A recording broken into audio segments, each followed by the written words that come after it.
Aujourd'hui, je vais commencer par une question. Est-ce que tu t'es déjà retrouvé dans une situation où tu aurais bien besoin d'un petit coup de pouce sur un de tes projets? Tu aurais bien aimé avoir une personne dans ton réseau avec qui tu peux communiquer et qui pourrait vraiment t'aider. Si ta réponse c'est oui, alors reste ici. J'ai une bonne nouvelle pour toi. Disons que tu bosses sur un projet, et que tu es un peu bloqué. Il te faut par exemple de l'aide d'un bon développeur React ou alors un expert en SEO. Bref, disons que tu veux de l'aide sur un projet et que tu cherches une personne avec certaines compétences. Eh bien, qu'est-ce que tu fais? Alors, je précise que s'il s'agit d'un tout petit truc, le premier réflexe, je t'invite à demander de l'aide sur les différents groupes de FrenchMaker et j'espère que quelqu'un pourra t'aider. Mais s'il ne s'agit pas d'un petit truc, si on parle d'aide plus conséquente, si tu as besoin d'aide qui nécessite du temps, du travail, de la disponibilité, alors je suis le premier à dire que tout travail mérite salaire. Et dans ce cas-là, tu peux maintenant utiliser la nouvelle fonctionnalité « Trouve un maker ». Cette fonctionnalité, elle est faite exactement pour ça. C'est-à-dire que tu peux rajouter à ton réseau un maker qui a les compétences que tu recherches. Je te donne un exemple. Disons que tu cherches quelqu'un pour t'aider en développement front-end ou quelqu'un qui s'y connaît sur le framework Angular, peu importe. Alors tu te rends directement sur le moteur de recherche des makers et tu sélectionnes les compétences que tu recherches. Tu verras, il y a un panel de compétences là-bas.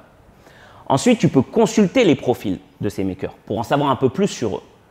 Voir qui ils sont, quelles sont leurs créations, connaître toutes leurs compétences.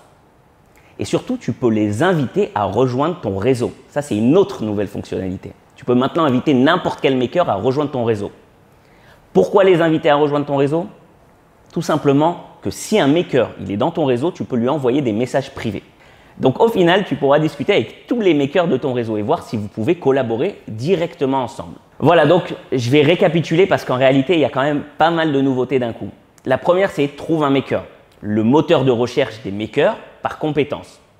La deuxième nouveauté, c'est ton réseau. Tu peux maintenant inviter n'importe quel maker à rejoindre ton réseau. Bon, à condition qu'il accepte, bien sûr.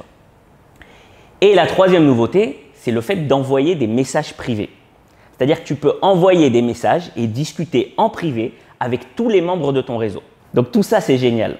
Mais le moteur de recherche des makers par compétences, il fonctionne uniquement si les makers jouent le jeu et ajoutent leurs compétences à leur profil. Donc là, je te regarde droit dans les yeux et je te dis, soigne ton profil. Que tu sois en freelance et que tu cherches des clients ou tout simplement que tu aimerais bien, je ne sais pas moi, obtenir quelques deals sympas pour arrondir tes fins de mois. Ou même que tu veux chercher d'autres makers pour t'associer sur des projets avec eux. Bref, ajoute toutes tes compétences directement sur ton profil. Ajoute aussi tes créations. Ça permet de savoir ce que tu as déjà fait. Bref, soigne ton profil, c'est le plus important. Donne envie aux gens de te contacter pour collaborer avec toi. D'ailleurs, je le précise ici, si tu as des compétences que tu trouves importantes et qui n'apparaissent pas dans ce moteur de recherche, alors n'hésite pas directement à me contacter pour que je les rajoute. Voilà, c'est fini pour toutes ces nouvelles fonctionnalités. Ça représente une belle avancée pour FrenchMaker. Et de mon côté, je continue à bosser à fond dessus pour vous apporter le meilleur. À bientôt.